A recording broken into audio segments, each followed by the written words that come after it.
सोमपुर गांव में पवन अपनी पत्नी रीमा और अपनी बेटी पारुल के साथ रहा करता था। पारुल पढ़ने में बहुत अच्छी थी, इसलिए पवन ने अपनी बेटी को दूसरे शहर पढ़ने के लिए भेजा था और खुद वो गांव में खेती करके अपने परिवार का गुजारा किया करता था। लेकिन सोमपुर गांव एक ऐसे इलाके में था जहां चारों तरफ बड़े बड़े पेड़ व पहाड़ियां थी, जिस कारण उनके खेतों में ठीक तरह से सूरज की रोशनी आती ही नहीं थी। एक दिन, अजी कब तक ऐसा चलता रहेगा? आए दिन तो फसल खराब हो जाती है और बची कुची फसल भी हमें कम दाम में बेचकर गुजारा करना पड़ता है। ऐसे तो हमें ये गांव छोड़कर दूसरे गांव जाना पड़ेगा और खेती की जगह कुछ और करना पड़ेगा। तुम चिंता मत करो, तुम देखना हमारी फसल भी बहुत अच्छी होगी। इतने में ही पवन का दोस्त राकेश उसके घर पर आता है और कहता है, पवन, कब तक ऐसे ही भाभी को बहलाते रहोगे?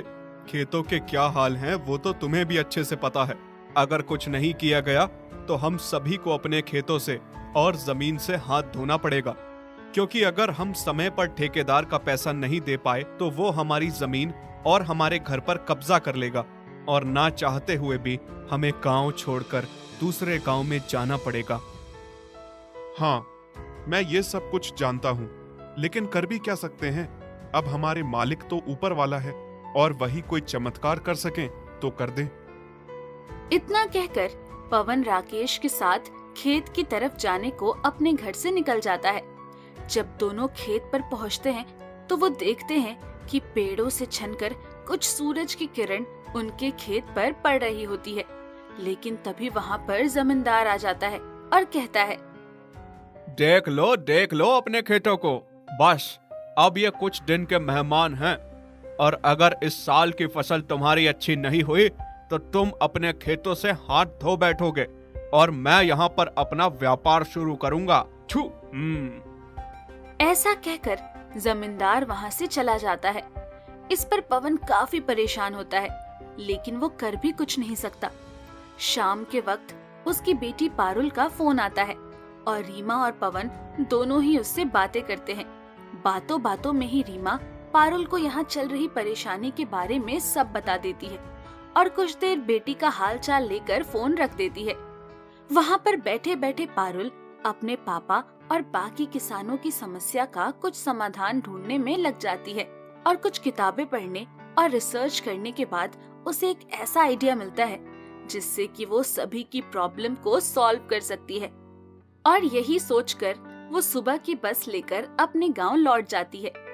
अब पारुल को ऐसे अचानक से आए देख उसके पिता कहते हैं, बेटी, तुम यहाँ कैसे? सब ठीक तो है ना? कोई प्रॉब्लम हो गई क्या?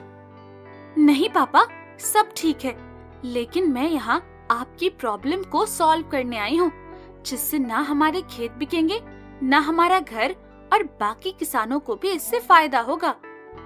लेकिन आखिर ये होगा कैसे? सूर्य की किरण तो हमारे खेतों पर आती ही नहीं है। जादू होगा पापा, जादू। आप बस देखते जाओ। ऐसा कहकर पारुल अपने पिता के साथ खेतों को देखने जाती है, जहाँ वो समझ जाती है कि सूरज की किरण को कैसे खेत तक लाना है। इसके लिए वो प्लान करती है। पापा, अब यहाँ पे सूरज की किरण नहीं आएगी, बल्कि यहाँ पर सूरज की बारिश होगी, जिससे हम सभी की खेत पहले की तरह लहलहा उठेंगे। पारुल मेहनत करने में लग जाती है। सबसे पहले वो एक ऐसी विशाल स्टील की छन्नी बनाती है जो गोल होती है। उसके ऊपर कहीं से भी रोशनी डालो, उसकी रोशनी छन्नी के अंदर ही जाकर गिरती है। अब इस विशाल छन्नी को बना तो लेती है, लेकिन इसे सबसे ऊपर पेड़ पर रखना था ताकि सूरज की रोशनी छन्नी पर आ सके। तो वो सबसे पहले एक पेड़ की डाली पर चढ़कर रस्सी बांधती है और उसका दूसरा सिरा छन्नी से बांध देती है और खुद उसे एक सिरे पर पकड़कर पेड़ के नीचे कूद जाती है, जिससे कि वो छन्नी उस पेड़ के सबसे ऊपर तने पर पहुंच जाती है। और इसके बाद पारुल पेड़ पर चढ़कर उसे सही तरीके से सेट कर देती है। लेकिन तभी वहाँ तूफान आ जाता है और वो छन्नी नीचे गिर जाती है। अब पारुल परेशान होकर के दोबारा से पेड़ पर चढ़ती है और एक बार और उस छन्नी को पेड़ पर टांग देती है। लेकिन तूफान रुकने का नाम ही नहीं ले रहा था। पारुल जितनी बार कोशिश करती, छन्नी वापस नीचे गिर जाती। बेटी, तुम हार क्यों नहीं मान लेती? हम किसानों के नसीब में ही नहीं लिखा हुआ है। लगता है हमें अपनी जमीन जमींदार को दे ही देनी चाहिए। पवन, तू सही कह रहा है। आखिर ये लड़की कर भी क्या सकती है? पारुल ने इतनी मेहनत करी, वही काफी है। अब जाओ बेटी, अब रहने दो ये सब। नहीं, मैं हार नहीं मानूंगी। ऐसा कहकर पारुल एक बार और कोशिश करती है और इस बार छन्नी को अच्छी तरीके से टाइट करके बांध देती है, जिसे तूफान भी छन्नी को हिला नहीं पा रहा था। और अगले दिन सुबह सुबह पारुल कुछ केमिकल को मिक्स करके पेड़ के ऊपर चढ़कर उस छन्नी के ऊपर फैला देती है। केमिकल देखने में कुछ हीरे जैसा चमक रहा था। देखने में वो एक हीरे का पिसा हुआ आटा लग रहा था। किसी को कुछ समझ नहीं आ रहा था कि आखिर होने वाला क्या है। इतने में ही सूरज उग जाता है। सूरज उगने के बाद पहले किरण जब उस छन्नी पे पड़ती है तो वो किरण उस केमिकल से होकर के सभी के खेतों पर पड़ने लगती है और देखने पर ऐसा लगता है जैसे सूरज की बारिश हो रही है और सभी के खेतों में सूरज की किरणें जाने लगती है, जिससे खेत हरे भरे होने लगते हैं। ये देख सारे किसान खुश हो जाते हैं और पारुल की तारीफ करने लगते हैं। अरे वाह बेटी, तुमने तो हम सब की समस्या का समाधान चुटकियों में कर दिया। तुम जैसी बेटी होना भी गर्व की बात है। आखिर बेटी किसकी है? इतने में वहाँ जमींदार जाता है और ये सब देख वो कहता है, अरे इस सब का कोई फायदा नहीं है। तुम लोगों को सूरज की बारिश भी नहीं बचा सकती। मैं भी देखता हूँ कब तक तुम्हारा ये सब चलता है। ये जमीन मेरी है और मैं इसे हासिल करके ही रहूंगा। अट्ठू। रुक जाओ, ये पेड़ नहीं कटेंगे। तभी वो पीछे मुड़कर देखते हैं तो पीछे इस गांव के नेता खड़े थे। उनके साथ पारुल भी खड़ी थी। तभी नेता कहते हैं, रमन, तुम्हारी हिम्मत कैसे हुई इन पेड़ों को कटवाने की? ये पेड़ हमारी धरोहर हैं और किसी का हक नहीं है पेड़ काटने का। और तूने पेड़ काटने की कोशिश करी, इसलिए तुझे जेल जाना पड़ेगा। मुझे माफ कर दो। ऐसा कहकर नेता रमन जमींदार को पुलिस के हवाले कर देते हैं और साथ ही साथ घोषणा करते हैं, आप सभी किसानों को अब डरने की कोई जरूरत नहीं है। पारुल बेटी ने मुझे सब बता दिया है। मैं आपको ज्यादा से ज्यादा सरकार से सुविधाएं दिलवाऊंगा और साथ ही साथ खेतों में काफी मदद करवाऊंगा, जिससे कि आपकी फसल अच्छी हो और आपको गांव छोड़कर नहीं जाना पड़े। और साथ ही साथ पारुल के इस अनोखे आइडिया को मैं बाकी गांव तक पहुंचाऊंगा, जहां पर सूरज की रोशनी नहीं आती है, और पारुल को हम इस सब का इंचार्ज बनाते हैं। नेता की बात सुन गांव वाले बहुत खुश होते हैं और पारुल की तारीफ करते हैं। और उसके बाद से सभी गांव वाले हंसी खुशी अपनी खेती करने लगे और पारुल भी अपने आइडिया से कई किसानों की मदद करने लगी। मनोहरपुर नाम का एक बहुत सुंदर गांव था। वो गांव वादियों में बसा हुआ था। आसपास बहुत सारे पहाड़ थे। पहाड़ों से घिरे इस गांव में राम मोहन नाम का एक बहुत मेहनती किसान रहता था। राम मोहन अपने घर आता है। मालती उसे पानी लाकर देती है। लीजिए जी, आप सुबह से खेत में काम कर रहे थे, थक गए होंगे। मैं आपके लिए खाना लगाती हूँ। हाँ मालती, बीज तो बो दिए हैं, पर अगर पिछली बार की तरह इस बार भी पहाड़ और पेड़ों की वजह से सूर्य की किरणें हमारे खेत तक नहीं पहुंची तो सारी मेहनत बर्बाद हो जाएगी। नहीं जी, ऐसा कुछ नहीं होगा। इस बार भगवान हमारा साथ देंगे। आपकी मेहनत बर्बाद नहीं जाएगी। हाँ, उम्मीद तो है। अच्छा, एक खबर है। मोहित का फोन आया था। उसकी छुट्टी है तो वो 2 महीने के लिए घर आ रहा है। कल सुबह पहुंच जाएगा। अरे वाह, आपको ये बात पहले बतानी चाहिए थी। मुझे कितनी तैयारी करनी है उसके स्वागत की। वो 1 साल बाद घर लौट के आएगा। हाँ हाँ, खूब स्वागत करना अपने बेटे का। शहर में उसकी पढ़ाई भी बहुत अच्छी चल रही है। वो बहुत होनहार है, हमारा नाम रोशन करेगा। ठीक है, अब जल्दी से सो जाइए। सुबह मोहित से भी मिलना है। सुबह होती है। मोहित घर आ जाता है। प्रणाम बाबा, प्रणाम माँ। मोहित अपने पिता को प्रणाम करता है। मालती उसका खूब स्वागत करती है और उसे अच्छे पकवान खिलाती है। तीनों बातें कर रहे होते हैं। ठीक है, माँ बेटे बैठ के गप्पे मारो। मुझे खेत में बहुत काम है, मैं चलता हूँ, रात में मिलता हूँ। रुकिए बाबा, मैं भी खेत में चलता हूँ आपके साथ। मैं आपकी मदद करना चाहता हूँ। अरे बेटा, तुम अभी तो घर आए हो, इतना लंबा सफर है, थक गए होगे, तुम अभी आराम करो। नहीं बाबा, इतने दिन बाद आपके खेतों में जाने का बहुत मन कर रहा है। चलिए। ठीक है बेटा, चलो। राम मोहन और मोहित दोनों खेत पहुंचते हैं। पिताजी, क्या आपने बीज बो दिए हैं? हाँ, इस बार मैंने सबसे अच्छे किस्म के बीज इस्तेमाल किए हैं। बस अब सही पानी और सही रोशनी मिले तो हमारी फसल लहलहा उठेगी। पर पिताजी, इतना सवेरा तो हो चुका है।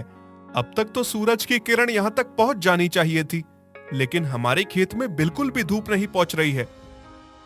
क्या बताऊं बेटा, पिछले साल भी इसी वजह से हमारी फसल की जड़ कमजोर हो गई थी। सूरज की रोशनी पहाड़ों की वजह से यहाँ तक नहीं पहुँच पाती है। पहाड़ों को तो हम हटा नहीं सकते, अब तो बस भगवान ही हमारी मदद कर सकते हैं। पिताजी, इसका इंतजाम तो हमें खुद ही करना पड़ेगा। सूरज अपनी दिशा तो बदलेगा नहीं, हमें ही अपनी बुद्धि का इस्तेमाल करके कुछ करना पड़ेगा। बेटा, हम कैसे सूरज की दिशा बदल सकते हैं? यह तो असंभव है। बाबा, विज्ञान के आगे कुछ भी असंभव नहीं होता। हमें इस बारे में पढ़ाया गया है कि कैसे हम रोशनी की दिशा बदल सकते हैं। आप मुझ पर छोड़ दीजिए। मोहित घर जाता है, अपनी किताबें निकालता है और साइंस के रिफ्लेक्शन के बारे में पढ़ना शुरू करता है। वो इंटरनेट और बुक्स की मदद से सारी जानकारी इकट्ठा करता है। वो समझ लेता है कि कैसे रिफ्लेक्शन की मदद से वो अपने खेत की परेशानी दूर कर सकता है। अपने गांव में घूम घूम कर शीशे जमा करना शुरू करता है। वो सभी के घरों और दुकानों पर जाकर बड़े छोटे शीशे जमा करता है। बेटा, तुम ये शीशे क्यों जमा कर रहे हो? तुम करना क्या चाहते हो? पिताजी, अब बस देखते जाइए, मैं आपकी परेशानी हमेशा के लिए दूर कर दूंगा। मोहित पहाड़ों से रस्सी बांधकर ऊपर चढ़ता है। वो बहुत ही मुश्किल और कठिनाइयों से ऊपर तक पहुंचता है। एक एक करके रस्सी की मदद से शीशे पहाड़ के ऊपर पहुंचाता है। फिर उन्हें वहां लगाने के लिए स्क्रू का इस्तेमाल करता है। उसके पैर जख्मी हो जाते हैं। शीशे से उसका हाथ भी कट जाता है, लेकिन वो हार नहीं मानता है। वो दिन रात लगे रहता है और पहाड़ पर शीशों को ऐसे लगाता है कि सूरज की किरणें सीधा शीशों पर गिरकर रिफ्लेक्ट होती है और फिर राम मोहन के खेत पर गिरती है। जैसे ही मोहित का काम खत्म होता है, राम मोहन के खेत के साथ साथ आसपास के सारे खेत भी सूरज की किरणों से खिल उठते हैं। सभी के खेतों पर अच्छी रोशनी आती है। वाह मेरे बेटे, तुमने तो कमाल ही कर दिया। ये तो जादू है। तुमने तो सूरज का रुख मोड़कर हमारे जीवन में उजाला कर दिया। मुझे तुम पर गर्व है बेटा। अरे पिताजी, ये सब तो विज्ञान का कमाल है। अब देखना आप सबकी फसल कैसे लहरा उठेगी। मोहित के इस जुगाड़ से राम मोहन की फसल लहलहा उठती है। अच्छे बीज, उपयुक्त पानी और धूप मिलने से उसकी फसल बहुत ही अच्छी और स्वस्थ होती है। कटाई का मौसम आने पर राम मोहन उसे बेचकर अच्छे पैसे कमाता है। उसका परिवार बहुत खुश रहता है। गांव के अन्य किसानों को भी इससे फायदा होता है। गांव के कपटी जमींदार धनसुख को ये फूटी आंख नहीं भाता। वो एक दिन राम मोहन के खेत पहुंचता है। अरे धनसुख सेठ, आइए आइए, आप आज यहाँ कैसे? अरे सही, पूरे गांव में तुम्हारे बेटे का किए कारनामे की चर्चा है, तो मैंने सोचा मैं भी देख आऊं। हाँ सेठ, मोहित ने हमारी बहुत बड़ी समस्या हल कर दी। फसलों को अब सही धूप मिल रही है। लेकिन ये बताओ, ये फसल खाने के लायक है भी या नहीं? ये तो तुमने सूरज भगवान के साथ छेड़छाड़ कर दी। ये तो आर्टिफिशियल रोशनी है। इससे उगी हुई फसल सेहत के लिए नुकसानदायक होवे है। रुको, मैं आज ही सरपंच को बुलाता हूँ, उन्हें कहकर तुम्हारी यह शीश महल तोड़वाता हूँ। तुम लोगों की सेहत के साथ खेल रहे हो। इतना कहकर धनसुख वहां से चला जाता है। राम मोहन को धनसुख का स्वभाव पता था, पर वो डर जाता है। वो जाकर सारी बातें मोहित को बताता है। अरे पिताजी, आप चिंता मत करिए, आने दीजिए सरपंच जी को। धनसुख की बातों का कोई तुक नहीं है, मैं सरपंच जी को समझा दूंगा, आप चिंता मत करिए। सरपंच, धनसुख, राम मोहन और मोहित खेत पहुंचते हैं। पहाड़ पर लगे शीशों को देखकर सरपंच की आंखें चौंक जाती है। राम मोहन, धनसुख मुझे बता रहा था कि तुम आर्टिफिशियल तरीके से फसल उगाकर लोगों की सेहत के साथ खिलवाड़ कर रहे हो। मैं अपने गांव में यह सब बर्दाश्त नहीं करूंगा। मेरे गांव वालों की सेहत मेरे लिए सबसे ऊपर है। बताओ, आखिर क्या चल रहा है? नहीं सरपंच जी, ऐसा कुछ नहीं है। यह जुगाड़ तो मेरे बेटे ने हमारी धूप की समस्या को दूर करने के लिए लगाई है। अरे, तुम्हारा जुगाड़ गया तेल लेने। सरपंच जी, मैं तो कहता हूँ आप इसके सारे शीशे तोड़वाने का आदेश दे दो अभी। नहीं सरपंच जी, ऐसा मत करिए। मेरे बेटे मोहित ने दिन रात जान लगाकर ये सब लिया है। हमारी और हमारे दूसरे किसानों की परेशानी भी दूर हुई है और इससे कोई नुकसान नहीं है। जी हाँ सरपंच जी, ये साइंस है। रिफ्लेक्शन से जो किरणें आती हैं वो आर्टिफिशियल नहीं होती, वो बस दिशा बदलती हैं। उन पर और कोई फर्क नहीं पड़ता। मैं अपने कॉलेज के प्रोफेसर से आपकी बात करवाता हूँ। आप हमारी नहीं, पर वो तो पढ़े लिखे हैं, उनकी बात पर तो भरोसा करेंगे। वो देश के बहुत बड़े ज्ञानी हैं। मोहित अपने प्रोफेसर से सरपंच की बात करवाता है। प्रोफेसर सरपंच को समझाते हैं कि रिफ्लेक्शन क्या होता है।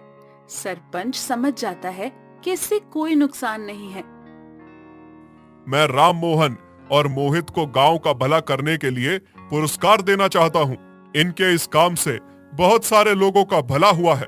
हम सभी को इन पर गर्व है। इसके बाद गांव में सब